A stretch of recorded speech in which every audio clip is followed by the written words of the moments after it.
Hello नमस्कार दोस्तों, welcome back our official YouTube channel. साथियों, ऑफिशियल यूट्यूब चैनल पे आप सभी लोगों का दिल खोल करके हार्दिक स्वागत है। साथियों, आज हम यहाँ पे इस वीडियो के माध्यम से हम आपके सामने डोमेस्टिक वायलेंस एक्ट पढ़ने वाले हैं। जी हाँ साथियों, आप सभी लोगों को पता है the protection of women from domestic violence act 2005 का एक्ट है और इसी एक्ट को हम यहाँ पर डिटेल एनालिसिस करेंगे। बेयर एक्ट के माध्यम से आप एक एक प्रोविजंस को यहाँ पे एनालिसिस करते हुए चलेंगे, एक एक फैक्ट एंड सर्कमस्टांसेस को यहाँ पे आप एनालिसिस करेंगे कि आईपीसी जब ऑलरेडी हमारे पास इंडियन पेनल कोड 1860 का बना है तो फिर ये नया एक्ट जो DV act domestic violence act लाने की क्या आवश्यकता पड़ गई थी। हम इन्हीं दोनों के बाइफर्केशन करके यहाँ पे चीजों को पढ़ने का काम करेंगे। तो सबसे पहले आप देख लीजिए कि हमारा टॉपिक आज का यही है, the protection of women from domestic violence act.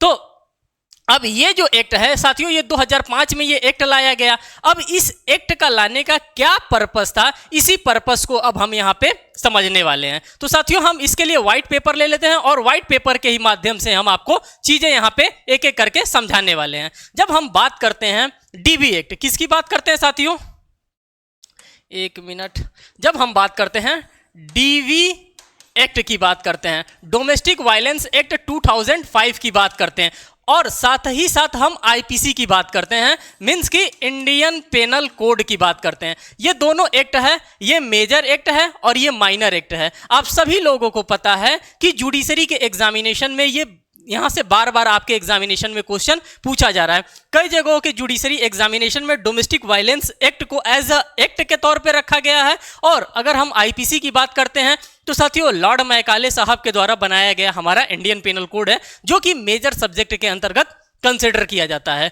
हम इन दोनों एक्ट को यहाँ पे बाइफर्केट करके पढ़ेंगे, एक एक फैक्ट एंड सर्कमस्टांसेस को यहाँ पे जानने का कोशिश करेंगे कि हमारा आईपीसी क्या कह रहा है और हमारा डोमेस्टिक वायलेंस एक्ट क्या कह रहा है। साथियों, आप सभी लोगों को पता है कि महिलाओं के ऊपर अत्याचार किया जाता है। अब किस महिला के ऊपर अत्याचार किया जाता है? क्या घरेलू महिला के ऊपर अत्याचार किया जाता है, या फिर अगर मैरिज के द्वारा किसी भी टाइप का अगर रिलेशन बनाया गया है, जैसे मैरिज के बाद अगर किसी पति के द्वारा किसी पत्नी के ऊपर अगर अत्याचार किया जा रहा है, तो इसको लेकर के क्या किस टाइप का एक्ट बनाया गया है हमारे आईपीसी में। जैसे आप सभी लोगों को पता है कि 498A की हम बात करते हैं, जो क्या डिफाइन करता है साथियों, 498 है हमारा क्रूएलिटी डिफाइन करता है। और जो कि क्रूएलिटी हमको कहां देखने के लिए मिलता है साथियों, तो आप सभी लोगों को पता है कि क्रूएलिटी हम लोग आईपीसी में देखते हैं। जब आईपीसी में क्रूएलिटी जैसे सेक्शंस को रख दिया गया है, बताया गया है कि अगर कोई भी पुरुष या पुरुष के साथ साथ उसका कोई भी नातेदार अगर उसके ऊपर क्या कर रहा है, किसी भी प्रकार का उसको यातना दे रहा है, तो उसके ऊपर क्या कर रहा है, क्रूएलिटी कर रहा है। तो ये तो सिर्फ आप कहेंगे कि ये तो जो साहब ये मैट्रिमोनी रिलेशन में ही था। किसमें था? तो ये मैट्रिमोनी रिलेशन में ही था। लेकिन अगर कोई भाई है अपने बहन के ऊपर किसी भी प्रकार से क्रूरता कर रहा है, अपनी बहन को मार रहा है, या फिर कोई माँ है जो अपनी बेटी को मार रही है, या कोई पिता है जो अपनी लड़की को मार रहा है, तो ये कहां पे जाएंगे, इनको कहां पे रिलीफ प्रोवाइड किया जाएगा? उन्हीं लोगों के लिए रिलीफ प्रोवाइड करने के लिए आपके पास क्या बना है, ये डीवी एक्ट बना है, डोमेस्टिक वायलेंस एक्ट बना है। अब दोनों में आप लोगों ने बाइफर्केशन करके अंतर समझ लिया। अब हम आगे चलेंगे और एक एक चीजों को आपके सामने यहाँ पे हम रखते हुए चलेंगे। तो साथियों, जब जब हम आगे चलेंगे तब हम आपको बताएंगे कि आप लोगों को पता है कि universal UDHR universal declaration of human rights की हम बात करते हैं। किसकी बात करते हैं? Universal declaration of human right. इस universal declaration of human rights में भी बताया गया था कि आप किसी के भी साथ, चाहे वो रेज हो, चाहे वो रिलीजन हो, चाहे वो सेक्स हो या प्लेस ऑफ बर्थ हो, किसी के भी आधार पे आप किसी के साथ भी किसी भी प्रकार का कोई भी डिस्क्रिमिनेशन नहीं करेंगे। और ये बात हमारा कॉन्स्टिट्यूशन ऑफ इंडिया भी कहता है कि आप किसी भी प्रकार से किसी के ऊपर भी किसी प्रकार का कोई भी डिस्क्रिमिनेशन आप नहीं करेंगे। तो जब हमारा UDHR मींस की universal declaration of human rights के द्वारा भी कहा जा रहा है, अगर इंटरनेशनल लेवल के कन्वेंसेस को हम देखते हैं तो वहां पे मना किया जा रहा है कि आप महिलाओं के साथ किसी भी प्रकार से आप क्रूएलिटी नहीं करेंगे। तो फिर आप क्रूएलिटी करेंगे तो आपको कहां बुक किया जाएगा? इसी डोमेस्टिक वायलेंस एक्ट के अंतर्गत आपको बुक किया जाएगा और इसी के अंतर्गत आपको पेनल्टी भी लगाई जाएगी। आपको अगर जेल जाना होगा तो जेल जाएंगे। अगर आपके ऊपर किसी भी प्रकार का कोई भी अगर पनिशमेंट इंपोज किया जाता है जो इस डीबी एक्ट में बताया गया है वो आपको मानना पड़ेगा। अब आगे चलते हैं। अब दोनों के नेचर और स्कोप को हम यहाँ पे समझने का काम करेंगे। अगर हम डीबी एक्ट की बात करते हैं साथियों और 498 में, पहले हम 498 ए को लिखते हैं और साथ ही साथ यहाँ पे डीबी एक्ट को लिखते हैं। अब दोनों में हम अंतर देखेंगे कि दोनों में क्या क्या अंतर है। आप सभी लोगों को पता है साथियों कि अगर हम डोमेस्टिक वायलेंस एक्ट की बात करते हैं और ये, तो यहाँ पे जब कैपिटल ए लगा है तो आपको पता है कि ये कैपिटल ए लगने का मतलब है कि ये ओरिजिनली हमारे आईपीसी में जब 1860 में हमारा आईपीसी बना था, लॉर्ड मैकाले साहब के द्वारा बनाया गया था, तो ये 1860 में नहीं था। इसको अमेंड करके इसको डाला गया है क्योंकि जरूरत थी, मांग बढ़ गई थी। उसी मांग को फुलफिल करने के लिए क्या किया गया था इस एक्ट को यहाँ पे डाला गया था। अब आप कहेंगे कि किस ईयर में डाला गया था, तो मैं बताऊंगा 1983 का एक समय था, उसी 1983 में इस डीबी एक्ट को डाला गया था, मींस कि 498 ए को डाला गया था। पहली बात तो आपने ये जान लिया। अब हम दोनों में चीजों में क्या देखेंगे, दोनों चीजों का हम स्कोप देखेंगे। जैसे हमारे 498 ए का क्या स्कोप है और साथ ही साथ अगर हम डीबी एक्ट का देखते हैं तो इसका क्या स्कोप है, इन दोनों के हम स्कोप को पहले जानेंगे। अगर हम डीबी एक्ट के स्कोप के बारे में अगर जानना चाहते हैं तो जो साथियों डीबी एक्ट का हमारा स्कोप होता है, ये जो स्कोप होता है ये मैट्रिमोनियल में काम करता है। जैसे अगर किसी भी पुरुष का किसी महिला से शादी हो जाता है तो वो जो रिलेशन होता है उस रिलेशन को हम लोग मैट्रिमोनियल रिलेशन कहते हैं और वो 498 ए में हमारा मैट्रिमोनियल रिलेशन जो होता है वो कवर किया जाता है। तो यहाँ पे क्या आ जाता है, मैट्रिमोनियल रिलेशंस यहाँ पे आ जाते हैं, मैट्रिमोनियल रिलेशन आ जाते हैं सबसे पहला। दूसरा में आप कहेंगे कि साथ साथ साहब हमारे समाज में लिव इन रिलेशनशिप भी चल रहा है, तो लीजिए आप लिव इन रिलेशनशिप को भी आप यहाँ पे क्या कर लेंगे, आप लिव इन रिलेशनशिप को भी यहाँ पे कंसीडर कर लेंगे। किसमें कंसीडर कर लेंगे, तो इसी 498 ए में आप कंसीडर कर लेंगे। फिर आप कहेंगे कि साहब सिर्फ इन्हीं दोनों में नहीं हो रहा है, एक भाई अपने बहन के ऊपर क्रूरता नहीं कर सकता है क्या? ऐसा आपको अखबारों में समाचार पत्रों में आपको पढ़ने के लिए नहीं मिलता है? बिल्कुल मिलता है। तो इस प्रकार की अगर क्रूरता की जाएगी तो क्या वो भी 498 ए में ही आएगा कि उसके लिए कोई अलग से लॉ है? तो पार्लियामेंट में भी ये बात उठी। तो मैं बता रहा हूं और ये एक्ट बता रहा है, डोमेस्टिक वायलेंस एक्ट बता रहा है कि नहीं, उसके लिए हम क्या कर रहे हैं, अलग से लॉ बना रहे हैं। मैट्रिमोनी भी इसमें आएगा। क्या आएगा इसमें? मैट्रिमोनियल भी आएगा, साथ साथ आपका लिव इन रिलेशनशिप भी आएगा, लिव इन रिलेशनशिप भी आएगा और साथ ही साथ आपका कॉन्सैंग्विनिटी से, मीन्स कि भाई बहन से, ब्लड रिलेशन से रिलेटेड जो भी मामले होंगे वो भी मामले इसमें आएंगे। किस में आएंगे? वो भी आपके डीबी एक्ट के अंतर्गत कंसीडर किए जाएंगे। तो आप लोगों ने देखा कि इसका स्कोप क्या है, इसका स्कोप ब्रॉडर है। अगर हम आईपीसी को देखते हैं तो आईपीसी सिर्फ मैट्रिमोनियल को ही कवर कर रहा है और लिव इन रिलेशनशिप को ही कवर कर रहा है, ये जैसे ब्लड रिलेशन टाइप के संबंध को इसमें नहीं कवर कर रहा है। लेकिन जब हम बात करते हैं डोमेस्टिक वायलेंस एक्ट की बात करते हैं, घरेलू हिंसा की बात करते हैं, तो घरेलू हिंसा में ये भी आ रहा है, ये भी आ रहा है और ये भी आ रहा है। हम लोग इसी के लिए खास करके पढ़ेंगे।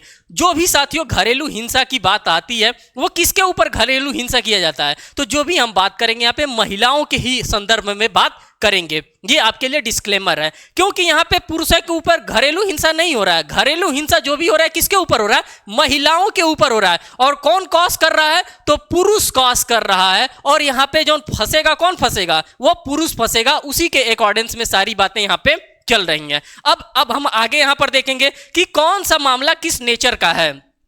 अगर आपने यहाँ पे स्कोप देख लिया कि इसका क्या है, इसका क्या स्कोप है, अब स्कोप जैसे ही आपने देख लिया, अब हम नेचर को भी जानेंगे। अब देखिए दोनों का नेचर क्या है। अगर हम 498 ए के नेचर को हम देखेंगे कि इनका क्या नेचर है, तो साथियों इसी तरह से हम डीबी एक्ट के भी नेचर को जानेंगे, डीबी एक्ट के भी नेचर को हम जानेंगे कि दोनों का नेचर क्या कह रहा है, किस प्रकृति का ये दोनों है।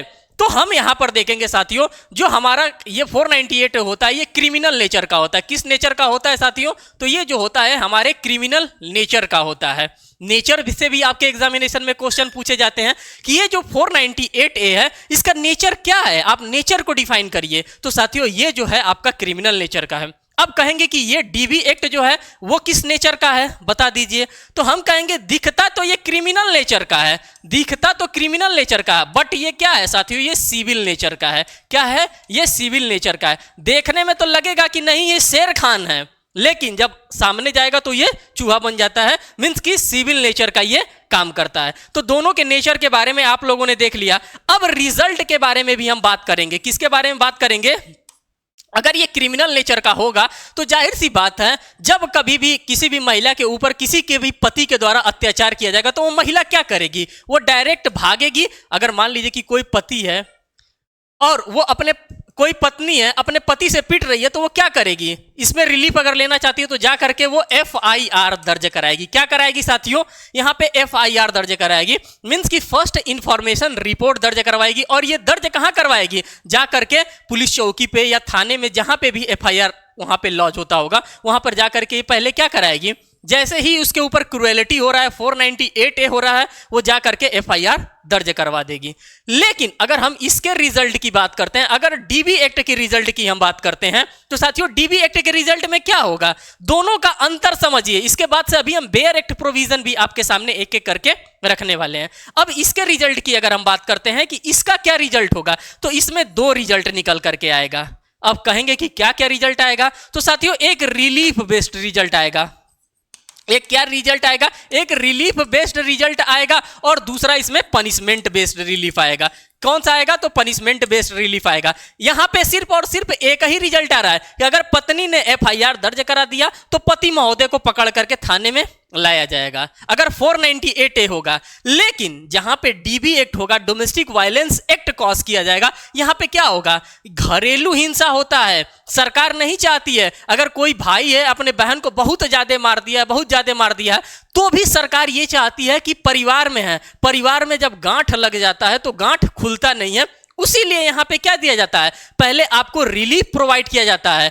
और जैसे इसकी ओपनिंग किसकी होती है, इस अगर हम ओपनिंग की बात करते हैं, FIR आपने लिखवा दिया, जैसे ही आपने FIR लिखवा दिया, इस केस की ओपनिंग हो गई 498A की। लेकिन अगर इसमें हम बात करते हैं कि इसकी ओपनिंग कैसे होती है, इसका क्या स्कोप होता है, तो इसमें DIR लिखवाया जाता है। अब आप कहेंगे साहब FIR तो हमने कई बार सुना था, लेकिन ये DIR क्या है, तो मैं बताऊंगा कि जब कोई भी महिला या महिला के बिहाफ पे कोई तीसरा व्यक्ति भी जाता है कंप्लेन करने के लिए, तो वो डोमेस्टिक इंसिडेंट रिपोर्ट लिखवाता है। क्या लिखवाता है, डोमेस्टिक, घरेलू इंसिडेंट, घर में जो घटना घटी है उसी की रिपोर्ट दर्ज करवाता है। इसी को हम लोग DIR के नाम से जानते हैं। तो दोनों में आप लोगों ने अच्छे से अंतर समझ लिया कि हमारा 498A IPC का क्या कहता है और हमारा डोमेस्टिक वायलेंस एक्ट 2005 का क्या कहता है। दोनों में अंतर आप लोगों ने यहां पे अच्छे से समझ लिया।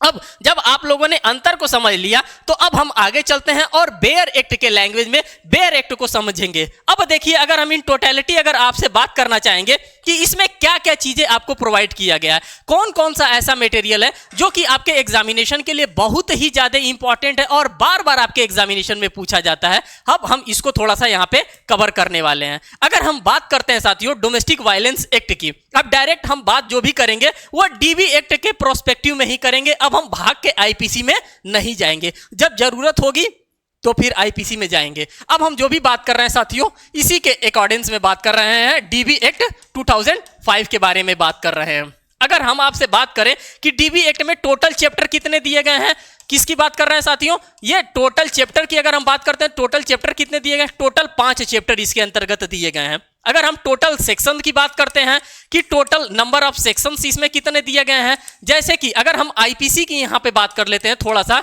IPC में, तो टोटल आप कहेंगे कि 23 चैप्टर आपको दे रखे हैं। और अगर हम ये चैप्टर की बात करते हैं तो टोटल 23 चैप्टर दे रखे हैं। अगर हम सेक्शन की बात करते हैं तो 511 सेक्शन यहां पर दे रखे हैं। लेकिन जब हम डीबी एक्ट में आएंगे साथियों तो टोटल सेक्शन यहां पे 37 सेक्शन है। तो दोनों में आप अंतर समझिए। जब इंडेक्स वाइज आपसे क्वेश्चन पूछा जाता है तो यही क्वेश्चन पूछा जाता है कि टोटल नंबर ऑफ चैप्टर इसमें कितने हैं हमारे डोमेस्टिक वायलेंस एक्ट में, तो टोटल 5 चैप्टर हमको बताए गए हैं। और टोटल अगर सेक्शन की बात करते हैं साथियों तो टोटल 37 सेक्शन की बात हमको बताई गई यहां पे। अब आपके पास आता है इन्फोर्समेंट डेट।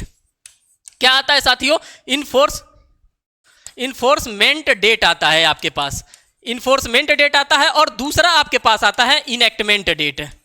इनेक्टमेंट डेट, ये दोनों डेट होते हैं और इन दोनों डेट से ये जो मैंने चार आपके पास बुलेट पॉइंट स्टार लगा करके मैंने लिखे हैं, इन चारों जगहों से आपके एग्जामिनेशन में क्वेश्चन धूमधाम से बनते हैं। जब आप प्रिलिमिनरी एग्जामिनेशन, खास करके अगर आप यूपी पीसीएस जे टारगेट कर रहे हैं, तो यूपी पीसीएस जे के आपके पेपर फर्स्ट में एज अ जीके के रूप में ये क्वेश्चन आपसे पूछे जाते हैं। इसीलिए इन सभी चीजों को मैं यहां पे आपके सामने डिटेल में यहां पे करा रहा हूं। अगर हम बात करते हैं इन्फोर्समेंट डेट की, तो साथियों इन्फोर्समेंट डेट इसका क्या है, तो जो इसका इन्फोर्समेंट डेट है वो 26 अक्टूबर है। अब आप कहेंगे कि ईयर भी मैं बता दूं, तो 26 अक्टूबर 2006 इसका ईयर है। और हम इनेक्टमेंट डेट की अगर हम बात करते हैं साथियों, तो ये है 13 सितंबर 2005 है। ये आप सभी चीजों को यहां पे अच्छे से आपने एनालिसिस कर लिया कि डीबी एक्ट में टोटल चैप्टर की हम बात करते हैं तो टोटल 5 चैप्टर है, सेक्शन की बात करते हैं तो टोटल 37 सेक्शन है।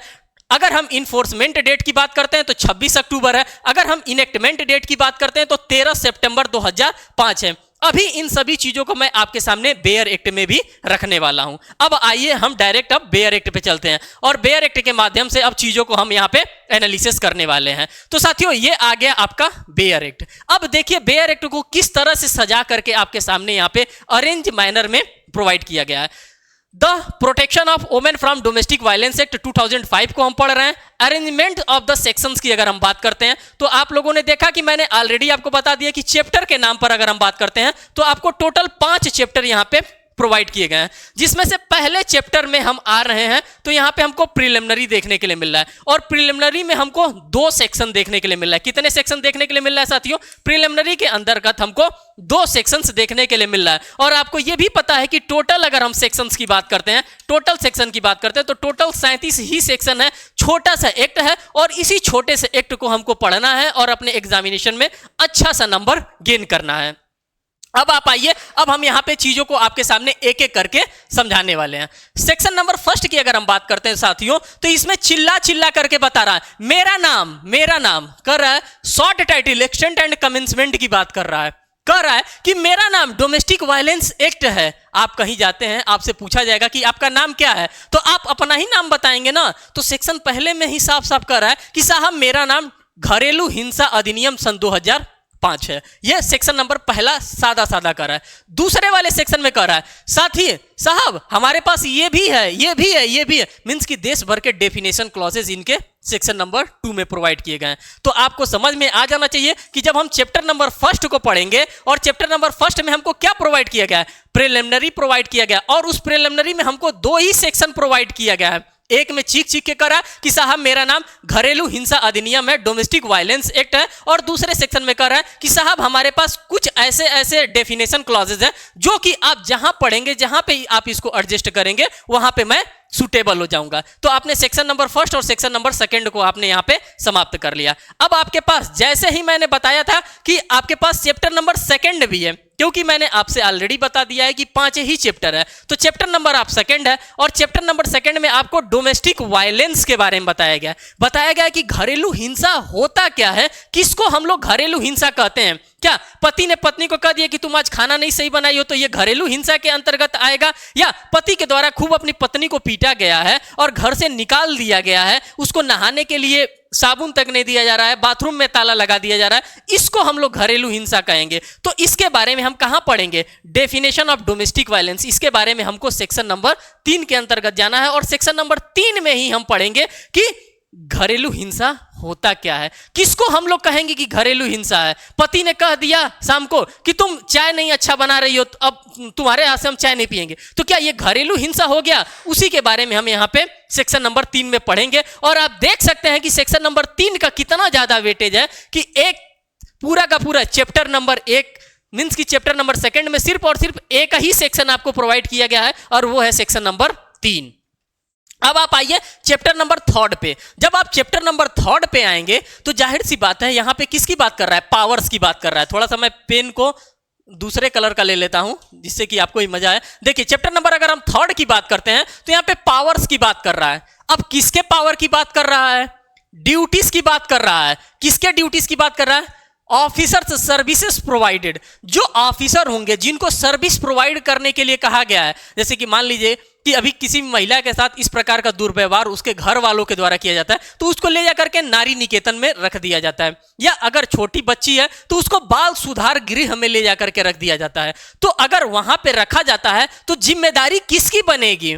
ऐसा तो नहीं कि हम यहां से झगड़ा हो रहा था, उसके पति के द्वारा उसको मारा गया था, हम ले जाके नारी निकेतन में मैंने डलवा दिया। अब नारी निकेतन में भी तो कोई उसका गार्जियन होना चाहिए, कोई उसका माई बाप के तौर पे काम करना चाहिए, तो उन्हीं लोगों के बारे में यहाँ पे प्रोवाइड किया गया। अब इसके लिए कितना सेक्शन है? तो चैप्टर नंबर अगर हम 3 की बात करते हैं तो सेक्शन नंबर 4 से लेकर के सेक्शन नंबर 11 तक में हमको देखता है मैटर। अब देखिए सेक्शन नंबर अगर हम 4 की बात करते हैं तो कह रहा है information to protection officer and exclusion of liability of information की बात कर रहा है। सेक्शन नंबर 5 में duty of police officer, service provider and magistrate, यहां पे इनकी भी ड्यूटी तय कर रहा है। किसकी? मजिस्ट्रेट साहब की। अब आप कहेंगे कि ये कौन से मजिस्ट्रेट हैं? हमारे पास 2 प्रकार के मजिस्ट्रेट होते हैं, एक हमारे पास एग्जीक्यूटिव मजिस्ट्रेट होते हैं और एक हमारे पास जुडिशरी मजिस्ट्रेट होते हैं। ये एग्जीक्यूटिव मजिस्ट्रेट की बात कर रहा है यहाँ पे, कि जुडिशियरी मजिस्ट्रेट की बात कर रहा है, जज साहब की बात कर रहा है यहाँ पे, कि डीएम साहब की बात कर रहा है, किसकी बात यहाँ पे कर रहा है?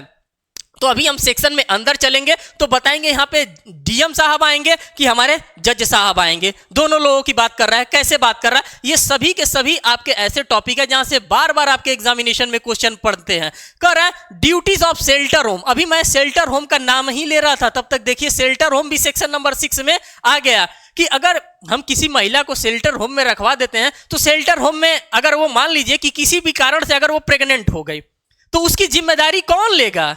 ये शेल्टर होम वाले लेंगे कि घर से प्रेग्नेंट होके आई थी? ये सभी चीजों का वहां पे क्या किया जाता है? सभी चीजों का वहां पे एक डिटेल एनालिसिस किया जाता है और उसके बाद से ही डॉक्टरी परीक्षण कराई जाती है महिलाओं का, उसके बाद ही वहां पे रखा जाता है। तो ड्यूटीज ऑफ शेल्टर होम्स, जो भी ड्यूटीज यहाँ पे उनको कहा गया है कि आपको परफॉर्म करना है, वो सभी के सभी ड्यूटीज वहां पे परफॉर्म करेंगे। ड्यूटीज ऑफ मेडिकल फैसिलिटीज, अगर मान लीजिए कि बहुत ज्यादा घर से पीट करके आई है, पूरा ब्लीडिंग हो रहा है, पूरा खून बह रहा है, तो उसके लिए क्या, किस टाइप का मेडिकल फैसिलिटी उसको प्रोवाइड किया जाएगा, वो चीज आपको सेक्शन नंबर 7 में यहां पर देखने के लिए मिलेगा। सेक्शन नंबर अगर हम 8 की बात करते हैं, अपॉइंटमेंट ऑफ प्रोटेक्शन ऑफिसर्स की हम बात करेंगे। सेक्शन नंबर 9 में duties and functions of protection officer, section number 10 में सर्विस प्रोवाइडर और सेक्शन नंबर 10 में ड्यूटीज ऑफ गवर्नमेंट। अगर साहब आपने एक्ट बनाया है तो ड्यूटी किसकी होगी? राज्य सरकार के द्वारा बनाया गया है, तो राज्य सरकार का भी नियम यहां पे लागू होगा, तो ड्यूटीज ऑफ गवर्नमेंट भी लगेगा। जहां केंद्र सरकार देगा वहां केंद्र सरकार की ड्यूटी होगी, जहां राज्य सरकार देगा वहां पे राज्य सरकार की होगी। चैप्टर नंबर 3 आप लोगों ने धूमधाम से निपटा लिया। अब आ जाइए चैप्टर नंबर 4 पे। जब हम चैप्टर नंबर 4 की बात करते हैं दोस्तों, तो यहां पे थोड़ा सा ये चैप्टर बहुत बड़ा है। अब इसी में हर एक चीज हमको देखने के लिए मिलेगा। कर है procedure for obtaining order of relief. अगर मान लीजिए कि आपने उसको मार दिया है, उसकी मार कुटाई सब कुछ कर दिया है, तो उसको रिलीफ कहां से मिलेगा? अगर उसको रिलीफ पाना है तो उसको क्या करना पड़ेगा? एप्लीकेशन ऑफ मजिस्ट्रेट, मजिस्ट्रेट साहब को उसको ले जाकर के एप्लीकेशन देना पड़ेगा। मींस की DIR की जो हम बात कर रहे थे, डोमेस्टिक इंसिडेंट रिपोर्ट, उसको लिखवाना पड़ेगा। सर्विस ऑफ नोटिस कराना पड़ेगा। फिर दोनों पक्षकारों को, हस्बैंड को और वाइफ को, अगर भाई है तो भाई को, पिता को, या फिर बहन है तो बहन को, सबको बैठा करके उनका काउंसलिंग कराया जाएगा, दोनों को समझाने बुझाने का काम किया जाएगा। यह बात हमारा सेक्शन नंबर 14 बता रहा है। सेक्शन नंबर अगर हम 15 की बात करते हैं, असिस्टेंस ऑफ वेलफेयर एक्सपर्ट, जो भी वेलफेयर हो सकता है, जो भी उसमें सुधार लाया जा सकता है, दोनों में बातचीत करा करके वो भी कराया जाएगा। कर है proceeding to be held in camera. Section number अगर आप 16 को देखेंगे तो क्या कैमरा में बैठा के कराया जाएगा? नहीं, बंद कमरे में उनकी क्या कराई जाएगी? प्रोसीडिंग कराई जाएगी। उसी की बात कर रहा है, proceeding to be held in camera. सिर्फ दोनों पक्षकार रहेंगे और पक्षकार के साथ जो जुड़ा वहां पे ऑफिसर रहेगा, वो ऑफिसर रहेगा। बाकी किसी को भी नहीं बताया जाएगा कि इन दोनों लोगों के बीच में कौन सा मामला चल रहा है। उसी को हेल्ड इन कैमरा प्रोसीडिंग के नाम से जानते हैं। अगर हम सेक्शन नंबर 17 को देखते हैं, तो right to reside in a shared householder. अब आप कहेंगे कि ये शेयर हाउस होल्डर क्या होता है? साझी गिरहस्ती हम लोग किसको कहते हैं? क्या होता है साझी गिरहस्ती? तो साथियों, अभी जब हम आगे डेफिनेशन क्लॉजेस को देखेंगे तो वहां पे मैं आपको दिखाऊंगा कि साझी गिरहस्ती किसको कहते हैं। अब आप देखिए सेक्शन 18, 19, 20, 21, 22, देखिए PRMCC, यहां से इसको स्टार्ट करिए, शॉर्टकट बनाइए। कर है परमसीसी, परमसीसी क्या हो गया आपके लिए, एक शॉर्टकट हो गया। और यहां से सेक्शन नंबर 18, 19, 20, 21, 22 से बार बार क्वेश्चन आपके एग्जामिनेशन में पूछा जा रहा है, इसीलिए एक शॉर्टकट के तौर पे मैंने आपको बता दिया। पी से प्रोटेक्शन ऑर्डर की बात कर रहा है सेक्शन नंबर 18 में। आर में रेसिडेंस ऑर्डर की बात कर रहा है। 19 में मॉनेटरी रिलीफ की बात कर रहा है। अगर घर से घर छोड़ करके चली आई है, आपने उसकी मार पिटाई किया है, कहीं रूम लेकर के रह रही है, तो उसका खर्चा कौन देगा, आपकी पत्नी है, आप देंगे, वही मॉनेटरी रिलीफ की बात कर रहा है। कस्टडी ऑर्डर की बात कर रहा है, कंपनसेशन ऑर्डर की बात कर रहा है। तो PRMCC ये 18 से लेकर के 22 तक आपके एग्जामिनेशन में एज यूजुअल क्वेश्चन पूछता है, इसीलिए मैंने यहां पे आपके सामने PRMCC परमसीसी ये एक शॉर्टकट हो गया, इसको आप लर्न कर लीजिएगा। क्वेश्चन नंबर सेक्शन नंबर 23 की हम बात करते हैं। Power to grant interim and ex parte order की बात करते हैं। सेक्शन नंबर 24 में court to give copies of order of free of cost. जैसे आप FIR दर्ज कराते हैं तो आपको फ्री कॉस्ट से आपको क्या मिलता है, FIR की कॉपी मिलती है, वैसे ही कोर्ट की जो कॉपियां होंगी इनको फ्री ऑफ कॉस्ट मिलेंगी। ड्यूरेशन ऑफ डिक्री की बात सेक्शन नंबर 25 में कर रहा है। सेक्शन नंबर 26 में relief in other suit and legal proceedings की बात कर रहा है। सेक्शन नंबर 27 में ज्यूरिसडिक्शंस की बात कर रहा है। ज्यूरिसडिक्शन हमारे पास कई प्रकार के होते हैं, एक पिक्योनरी ज्यूरिसडिक्शन होता है, एक टेरिटोरियल ज्यूरिसडिक्शन होता है। तो मामला अगर घटित, मैं अगर प्रयागराज में हूं, मामला घटित हो रहा है प्रयागराज में, मैं कहूंगा कि नहीं मैं जा रहा हूं बनारस केस दर्ज कराने, तो ऐसा तो होगा नहीं। जहां पे मामला होगा वहीं उसी जगह के ज्यूरिसडिक्शन में हम जाकर के क्या लिखवाएंगे, रिपोर्ट दर्ज करवाएंगे। प्रोसीजर की बात कर रहा है सेक्शन नंबर 28 में। अब आप आगे चलिए, सेक्शन नंबर यहां पे 29 बचा है जो कि अपील वगैरह के बारे में बात कर रहा है। और इस सेक्शन का, इस चैप्टर का लास्ट चैप्टर नंबर 5 में हम देखेंगे मिसलिनियस प्रोविजंस को आपको देखने के लिए मिल रहा है सेक्शन नंबर 30 से लेकर के सेक्शन नंबर 37 के बीच में। अब हम चलेंगे और एक्ट के बारे में हम यहाँ पे डिटेल एनालिसिस करेंगे कि हाँ ये एक्ट कह क्या रहा था। अब देखिए क्या क्या कह रहा था। The protection of women from domestic violence act, ये बात कह रहा है। अगर हम यहां पे देखेंगे कि एक्ट नंबर 43 ऑफ 2005 लिखा है, तो आप कहेंगे कि ये क्या है, इसका मतलब क्या होता है एक्ट नंबर 43 का। तो मैं कहूंगा कि कोई एक्ट बना होगा, कब, 2005 में कोई एक्ट बना होगा, एक्ट नंबर 1 बना होगा, एक्ट नंबर 2 बना होगा, एक्ट नंबर 3 बना होगा, एक्ट नंबर 4 बना होगा। इसी तरह से एक्ट नंबर क्या हमारा बना होगा, एक्ट नंबर 43 बना होगा। मींस कि 2005 का 43वां नंबर का ये एक्ट है, और इसी को हम लोग क्या कहते हैं, इसी को हम लोग डोमेस्टिक वायलेंस एक्ट के नाम से जानते हैं, और ये इसका एक्ट नंबर होता है जो 13 सितंबर 2005 मैंने लिखवाया था। देखिए 13 सितंबर 2005 आपको यहाँ पे देखने के लिए मिल रहा है। अब आगे चलते हैं, आगे एक एक चीजों को हम यहाँ पे और भी डिटेल एनालिसिस करेंगे। कह रहा है an act to be provided for more effective protection of the right of women, guaranteed किया गया है, guaranteed under the constitution of India में गारंटीड किया गया है कि अगर महिला है तो महिला के सम्मान के साथ किसी भी तरह से ठेस नहीं पहुंचना चाहिए। वही कह रहा है राइट्स ऑफ वुमेन, अगर महिला है तो उसके राइट्स को हम क्या करेंगे, हम उसके राइट्स को सिक्योर करेंगे, उसके राइट्स के साथ किसी भी प्रकार का हम खिलवाड़ नहीं करेंगे। कह रहा है who are victim of violence of any kind of occurring within the family and for matters connected therewith incidental thereto की बात कर रहा है। कह रहा है be it enacted by the parliament in the 56th year of the republic of the India की बात कर रहा है। तो ये सारी चीजों के बारे में आप लोगों ने समझ लिया। कहने का तात्पर्य यह है कि सरकार 56 साल के बाद जागी है, देश स्वतंत्र होने के बाद से, और 56 साल के बाद 2005 में एक एक्ट लाया गया, और इस एक्ट के माध्यम से हमको बताने का काम किया जा रहा है कि कॉन्स्टिट्यूशन ऑफ इंडिया में जो हमारा पार्ट 3 बताया गया है, जिसको हम लोग आर्टिकल 12 से लेकर के आर्टिकल नंबर 35 के बीच में पढ़ते हैं, वहां पे क्या दिखाया गया, हमारे पूरे राइट्स को दिखाया गया। इसी प्रकार से हमारी महिलाओं को भी राइट्स प्रोवाइड किया गया, और उनके राइट्स के साथ अगर खिलवाड़ किया जाता है तो उनको क्या किया जाएगा, इसी डोमेस्टिक वायलेंस एक्ट के अंतर्गत उनको बुक किया जाएगा। अब यहां पे आप आइए चैप्टर नंबर 1 में और प्रिलिमिनरी में देखिए। कह रहा था section number 1 short title extent and commencement, चिल्ला चिल्ला के कह रहा था कि साहब मेरा नाम क्या है, तो मेरा नाम है protection of women from domestic violence act 2005 मेरा नाम है। तो सेक्शन नंबर 1 में बस इतनी ही बात कर रहा था। दूसरी बात क्या कह रहा था it extend to the whole of India. ये जो एक्ट है संपूर्ण भारत पर लागू है। ऐसा नहीं है कि पहले जो लॉ हमारा जम्मू एंड कश्मीर पे नहीं लागू होता था, अब ऐसा वाला सीन समाप्त हो गया। अब ये जो हमारा एक्ट है ये संपूर्ण भारत पर लागू होता है। फिर हमारे पास ये तीसरी बात क्या कह रहा है it shall come into force on such date the central government may be notified in the official gazette। जिस दिन से केंद्र सरकार के ऑफिशियल गजट में इसको नोटिफाइड कर दिया जाता है उसी दिन से ये एक्ट हमारे क्या लिए हो जाता है, हमारे लिए लागू हो जाता है। सेक्शन नंबर फर्स्ट की कहानी इतनी ही सिंपल थी और ये बता करके ये चला जाता है। अब हमारा आता है भारी भरकम सेक्शन, सेक्शन नंबर 2 के नाम से हम लोग जिसको जानते हैं। अब यहां पर देखिए सेक्शन नंबर 2 हमारा क्या कह रहा है। देखिए दोस्तों सेक्शन नंबर 2 क्या कर रहा है, यह कह रहा है कि हमारे पास तमाम तरह के डेफिनेशंस हमारे पास हैं। अब हम इन्हीं डेफिनेशंस को यहां पे आपके सामने दिखाने वाले हैं। तो अब डेफिनेशन की बात करते हैं। तो देखिए कह रहा है in this act unless the context otherwise requires की बात कर रहा है। कह रहा है इसके साथ क्या क्या रिक्वायर्ड्स होंगी। अब आप आगे देखिए, अगर हम सेक्शन नंबर 2 के क्लॉज ए की बात करते हैं तो सेक्शन नंबर 2 के क्लॉज ए में यहां पे क्या आपको देखने के लिए मिल रहा है एग्रीव्ड पर्सन। अब आप कहेंगे कि ये एग्रीव्ड पर्सन क्या होता है भाई साहब, किसको हम लोग एग्रीव्ड पर्सन कहते हैं, कौन ऐसा जो होता है जिसको हम लोग एग्रीव्ड पर्सन के अंतर्गत कंसीडर करते हैं। तो ये डेफिनेशन क्लॉजेज है और इसी डेफिनेशन क्लॉजेज के माध्यम से हम यहां पे जानेंगे। कह रहा है aggrieved person means any woman who is or has been in a domestic relationship.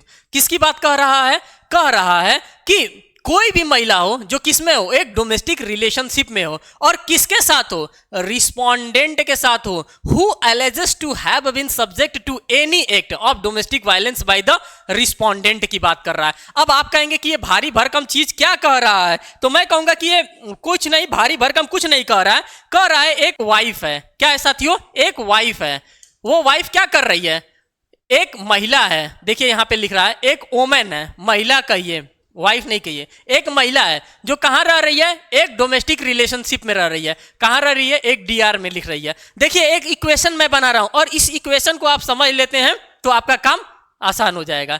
एक वोमेन है जो कि डोमेस्टिक रिलेशनशिप में रह रही है, किसके साथ रह रही है, तो इसी रिस्पोंडेंट के साथ यहां पे रह रही है। एक वोमेन है डोमेस्टिक रिलेशन में, रिस्पोंडेंट के साथ रह रही है, और रिस्पोंडेंट के साथ रह करके क्या वो एलिजेस लगा रही है, क्या उनके ऊपर आरोप लगा रही है कि उस महिला के ऊपर इस व्यक्ति ने क्या किया है, उस महिला के ऊपर इस व्यक्ति ने डोमेस्टिक वायलेंस कॉज किया है। तो आप लोगों को सेक्शन नंबर 2 का सब क्लॉज ए अच्छे से समझ में आ गया होगा कि कोई महिला है, महिला कहां रह रही है, तो डोमेस्टिक रिलेशनशिप में रह रही है। डोमेस्टिक रिलेशनशिप में रह रही है तो क्या हो गया है, रिस्पोंडेंट जो है, जो पीड़ित कर रहा है, रिस्पोंडेंट इसके ऊपर क्या कर रहा है, इसके ऊपर डोमेस्टिक वायलेंस कॉज कर रहा है। ये हमारा सेक्शन नंबर 2 का सब क्लॉज ए इतना ही बात बता रहा है और इतनी बात बता करके खत्म हो जा रहा है। कह रहा है कि अब आगे जब हम चलेंगे तो इसके कंटेक्स्ट में हम आगे भी बात करेंगे। अब हमारे पास आ जाता है डेफिनेशन क्लॉजेस का सेक्शन नंबर 2 का बी आ जा रहा है। अब सेक्शन नंबर 2 का सब क्लॉज बी क्या कह रहा है,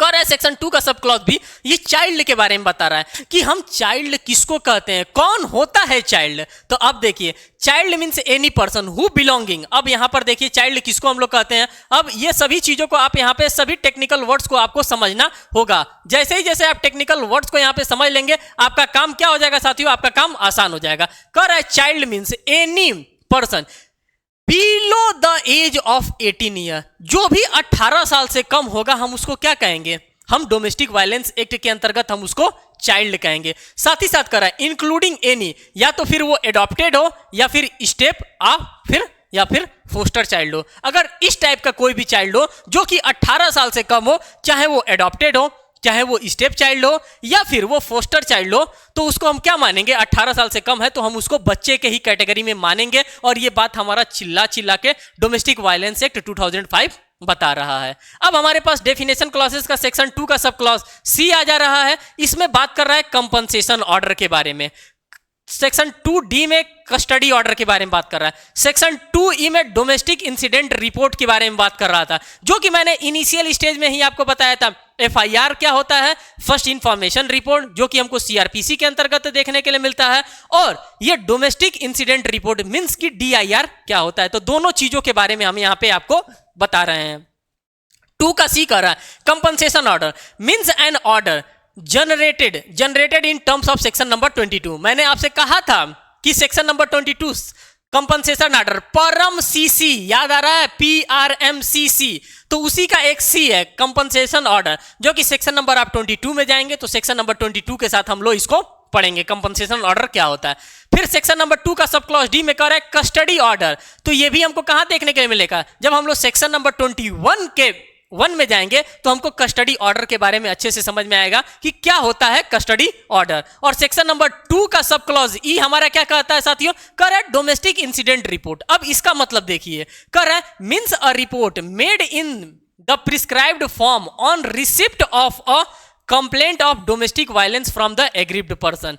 किसी भी एग्रीव्ड पर्सन के द्वारा क्या किया गया है, कह रहा है कि डोमेस्टिक इंसिडेंट रिपोर्ट कब लॉन्च कराया जाता है? जब महिला क्या हो जाती है, व्यथित हो जाती है, और वो जा करके इसकी सूचना वहां पे दर्ज कराती है, जब डोमेस्टिक वायलेंस एक्ट उसके ऊपर माना जाता है कि कॉज किया गया है। इसी को हम लोग DIR के नाम से जानते हैं। अब आगे चलिए डेफिनेशन क्लॉजेस को, सेक्शन नंबर 2 के सब क्लॉज F को हम देखेंगे कि डोमेस्टिक रिलेशनशिप क्या होता है, किसको हम लोग डोमेस्टिक रिलेशनशिप के नाम से जानते हैं। कह रहा है 2F में domestic relationship means a relationship between 2 persons. अब डोमेस्टिक रिलेशनशिप का मतलब क्या होता है? रिलेशन माना जाता है बिटवीन 2 पर्सन हु लिव और have at any point of time, या तो रह रहे थे साथ में या एक साथ रह रहे हैं। देखिए बात को समझिए, डोमेस्टिक रिलेशनशिप का मतलब यह होता है कि एक रिलेशनशिप बिटवीन होना चाहिए, किसके में? 2 लोगों में रिलेशनशिप होना चाहिए, मींस कि हस्बैंड और वाइफ में रिलेशन होना चाहिए। और वो रिलेशन कैसा होना चाहिए? ऐसा रिलेशन होना चाहिए कि उस रिलेशन में हस्बैंड और वाइफ या तो रह रहे हैं या फिर एक किसी पॉइंट ऑफ टाइम पे वो रह रहे थे। Live together in a shared householder. अब आप कहेंगे कि शेयर्ड हाउस होल्डर क्या होता है, तो मैं आपको बताना चाहूंगा साथियों, शेयर हाउस होल्डर उसको हम लोग कहते हैं जहां पे एक ही परिवार में चाचा चाची, दादा दादी, ताया ताई, ये लोग रहते हैं। इसी को हम लोग शेयर हाउस होल्डर कहते हैं। अभी हम शेयर हाउस होल्डर का अलग से डेफिनेशन भी यहाँ पे पढ़ने वाले हैं। Share house holder where they are related by the consanguinity, या तो वो कॉन्सैंग्विनिटी से रिलेटेड हो या फिर किसी भी प्रकार के मैरिज से रिलेटेड हो, और through a relationship in the nature of marriage, या फिर मैरिज से रिलेटेड हो। इसी के बारे में बता रहा है कि इसी को हम लोग डोमेस्टिक रिलेशनशिप के नाम से जानते हैं। या फिर एडॉप्टेशन से हो, और are family member living together as a joint family, जैसे ज्वाइंट फैमिली में सभी लोग रहते हैं, जैसे मैंने बता दिया ऊपर से हायरार्की, दादा दादी, चाचा चाची, ताया ताई, ये सभी लोग क्या हैं? ये सभी लोग एक परिवार में रहते हैं और एक साझी गृहस्थी में रहते हैं, इसीलिए इनको हम लोग क्या कहते हैं? परिवार के लोग हैं। डोमेस्टिक रिलेशनशिप इनसे है। तो 2F में हमको सिंपल डोमेस्टिक रिलेशनशिप बता दिया। अब F के बाद आ जाता है G।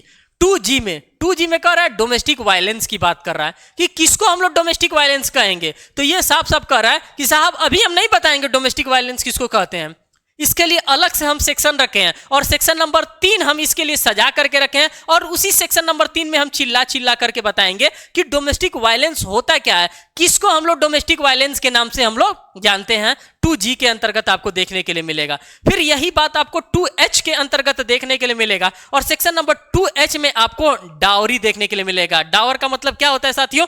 दहेज के बारे में आपको देखने के लिए मिलेगा। कर dowry shall have the same meaning as assigned in the section number 2 of the Dowry Prohibition Act 1961, Act number 28 of 1961, जो एक्ट नंबर अभी 43 ऑफ 2005 मैंने दिखाया है। इसी तरह से आप अगर मेन एग्जामिनेशन में इससे रिलेटेड आंसर राइटिंग करते हैं तो इसी प्रकार से आपको लिखना होगा जैसे यहां पे लिख करके दिया है। तो कह रहा है साफ साफ डावरी का मतलब यह होता है जो कि हम सेक्शन नंबर 2 में पढ़ते हैं। अब किसके सेक्शन नंबर 2 में पढ़ते हैं? तो द डावरी प्रोहिबिशन एक्ट 1961 के सेक्शन नंबर 2 में पढ़ते हैं। जो मतलब वहां पे होता है वही मतलब यहां पे भी होगा। बात करते हैं 2I में। अब 2I में देखिए आपको क्या प्रोवाइड किया जा रहा है, कह रहा है 2I में मजिस्ट्रेट के बारे में बताया जा रहा है। किसके बारे में बताया जा रहा है साथियों, तो मजिस्ट्रेट के बारे में बताया जा रहा है। कह रहा है magistrate means the judicial magistrate of the first class. अभी मैंने इनिशियल स्टेज में भी मैंने आपसे कहा था कि हमारे पास दो मजिस्ट्रेट होते हैं, एक ईएम साहब होते हैं जिसको हम लोग एग्जीक्यूटिव मजिस्ट्रेट कहते हैं, और एक डीएम और एक हमारे पास जुडिशियल मजिस्ट्रेट होते हैं। तो दोनों मजिस्ट्रेट्स के बारे में यहाँ पे बात किया जा रहा है कि किस मजिस्ट्रेट के बारे में बात किया जा रहा है, ये हमारा बात सेक्शन नंबर 2 और I बता रहा है। कह रहा है magistrate means the judicial magistrate. यहाँ पे साफ साफ कह दिया है कि यहाँ पे एग्जीक्यूटिव मजिस्ट्रेट का भूमिका नहीं है। किसकी भूमिका है, तो हमारे जुडिशियल मजिस्ट्रेट की है, judicial magistrate of the first class, और एज द केस में बी द मेट्रोपॉलिटन मजिस्ट्रेट। अगर मेट्रोपॉलिटन एरिया है तो वहां पे मेट्रोपॉलिटन मजिस्ट्रेट की जरूरत पड़ेगी, या फिर नॉर्मल जगह है तो वहां पे जुडिशियल मजिस्ट्रेट की जगह पड़ेगी। अब क्या रैंक होना चाहिए, किस रैंक के जुडिशियल मजिस्ट्रेट वहां पे होने चाहिए। कर रहा है exercising jurisdiction under the code of criminal procedure 1973 act number 2 of 1974 in the area where the aggrieved person resides temporarily or otherwise or respondent reside or domestic violence is alleged to be take places.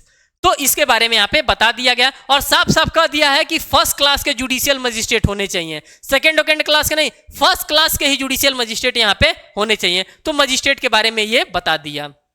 साथ ही साथ कर रहा है medical facility 2J को अगर हम देखते हैं तो 2J में हमको मेडिकल फैसिलिटीज देखने के लिए मिलता है। अब मेडिकल फैसिलिटी में क्या होता है, medical facility means such facility as may be notified by the state government to be medical facility for the purpose of this act. इस एक्ट को देखते हुए जो भी मेडिकल फैसिलिटी प्रोवाइड की जाती है उसी मेडिकल फैसिलिटीज के बारे में हमको सेक्शन नंबर 2J में बताया गया। तो जो जो इंपॉर्टेंट आपके लिए यहाँ पे डेफिनेशन क्लॉजेस हो सकते हैं उन सभी डेफिनेशन क्लॉजेस पे मैं ज्यादा से ज्यादा आपका टाइम दे रहा हूं।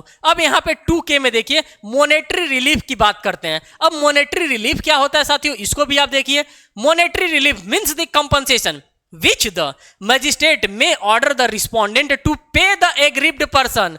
क्या करना है, एग्रीव्ड पर्सन, पे the aggrieved person at any stage during the hearing of the application seeking any relief under this act to meet the expenses incurred and the losses suffered by the aggrieved person। जो व्यथित महिला थी, जिस महिला को आपने मारा था, जिस महिला को आपने पीटा था, अगर मान लीजिए कि आपने उसको मार दिया, उसका हाथ टूट गया या सर फट गया है, तो जाएगी, जाहिर सी बात है कहीं ना कहीं मेडिकल असिस्टेंस तो जो डेफिनेटली लेगी। अगर वो मेडिकल असिस्टेंस ले रही है, अगर दवा करा रही है, या फिर दवा कराने के बाद कहीं रूम लेकर के, मकान लेकर के रह रही है, अगर वो नारी निकेतन नहीं जा रही है तो उसका खर्चा कौन देगा। जब से आपका एप्लीकेशन मूव करेगा, जब आप वो एप्लीकेशन देगी, तब से आपको क्या देना पड़ेगा, आपकी पत्नी है, आपकी बहन है, मॉनेटरी रिलीफ आप ही को देना पड़ेगा। कोई तीसरा वहां पे मॉनेटरी रिलीफ देने के लिए नहीं आएगा। उसी की बात हमारा सेक्शन नंबर 2K कह रहा है। अब 2L की बात करते हैं तो सिंपल नोटिफिकेशन के बारे में बताया गया। यहां से कभी भी आपके एग्जामिनेशन में क्वेश्चन नहीं पूछा गया।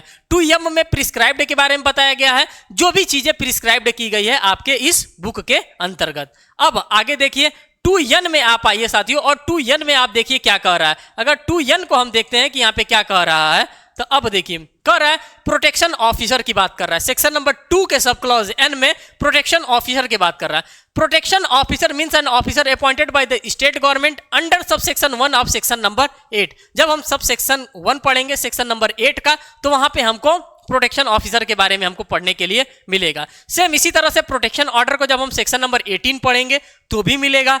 इसीलिए मैंने परम सीसी आपके सामने रखा था, क्योंकि ये बार बार आपके एग्जामिनेशन में घूम घूम कर पूछा जाता है। अब यहाँ पे रेसिडेंशियल ऑर्डर की बात करते हैं तो सेक्शन नंबर 19 पे अभी हम चलेंगे, तो सेक्शन नंबर 19 पे हम रेसिडेंशियल ऑर्डर को भी देखेंगे। अब यहाँ पे रिस्पोंडेंट को देखिए। Respondent means any adult male person.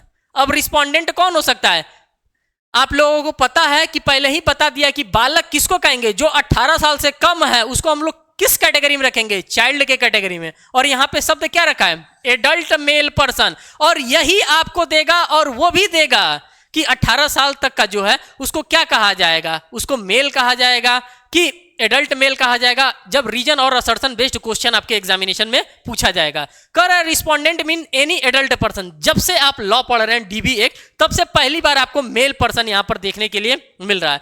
Who is or has been in a domestic relation with aggrieved person and against whom the aggrieved person have sought any relief under this act की बात कर रहा है। तो 2Q में आपको यही देखने के लिए मिल रहा है। अब सेक्शन नंबर 2R में आप आ जाइए तो यहाँ पे सर्विस प्रोवाइडर की बात कर रहा है, जो कि सर्विस प्रोवाइडर अभी हम सेक्शन नंबर 10 में पढ़ेंगे। और यहाँ पे आपका सेक्शन नंबर 2S में शेयर्ड हाउस होल्डर की बात कर रहा है। तो साथियों ऑलरेडी मैंने आपको बता दिया है कि शेयर हाउस होल्डर क्या होता है, किसको हम लोग शेयर हाउस होल्डर कहते हैं। शेयर हाउस होल्डर उसको कहते हैं जहां पे पूरा हमारे परिवार का हायरार्की चलता है। जैसे ऊपर दादा दादी हो गए, फिर हमारे ताऊ जी ताई जी हो गई, फिर हमारे चाचा चाची हो गए, फिर हमारे मम्मी पापा हो गए। तो वही कर रहा है share house holder means a household where the person aggrieved lived or at any stages has live in a domestic relationship either singly or along with the respondent and includes such a householder whether owned or tenanted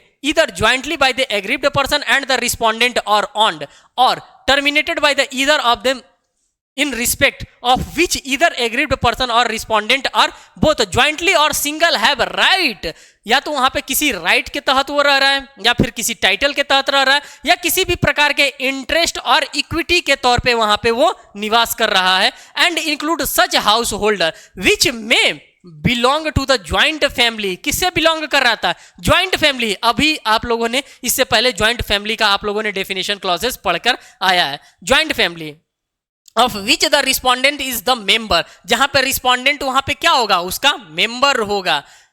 irrespective of whether the respondent or aggrieved person has any right title interest or the share house holder की बात यहां पे कर रहा है। अब यहां पे हमारे पास जो लास्ट डेफिनेशन क्लॉजेस बन रहा है वो साथियों 2T बन रहा है, जिसमें शेल्टर होम की बात कर रहा है। कर रहा है शेल्टर होम क्या कहता है? Shelter home means any shelter homes as may be notified by the state governments as to be the shelter home for the purpose of this act. इस एक्ट का फुलफिलमेंट करने के लिए जो शेल्टर होम बनाया जाता है वो हमको उसका डेफिनेशन क्लॉजेस सेक्शन नंबर 2 के सब क्लॉज टी के अंतर्गत देखने के लिए मिलता है। तो साथियों पूरा का पूरा 1 घंटा का मैंने आपके सामने सेशन लिया और इस 1 घंटे के सेशन में मैंने सेक्शन नंबर 1 और सेक्शन नंबर 2 को अच्छे से आपके सामने डिफाइन करने का काम किया। साथियों एक हम नेक्स्ट सेशन लेकर के आएंगे जिसमें हम लोग चैप्टर नंबर 3 से चैप्टर नंबर 2 से और सेक्शन नंबर 3 से हम लोग रीड आउट करेंगे और इसी प्रकार से डिटेल में एनालिसिस हम करने वाले हैं। तो साथियों आप लोगों से एक रिक्वेस्ट ये भी है कि अगर आप चैनल पे नए हैं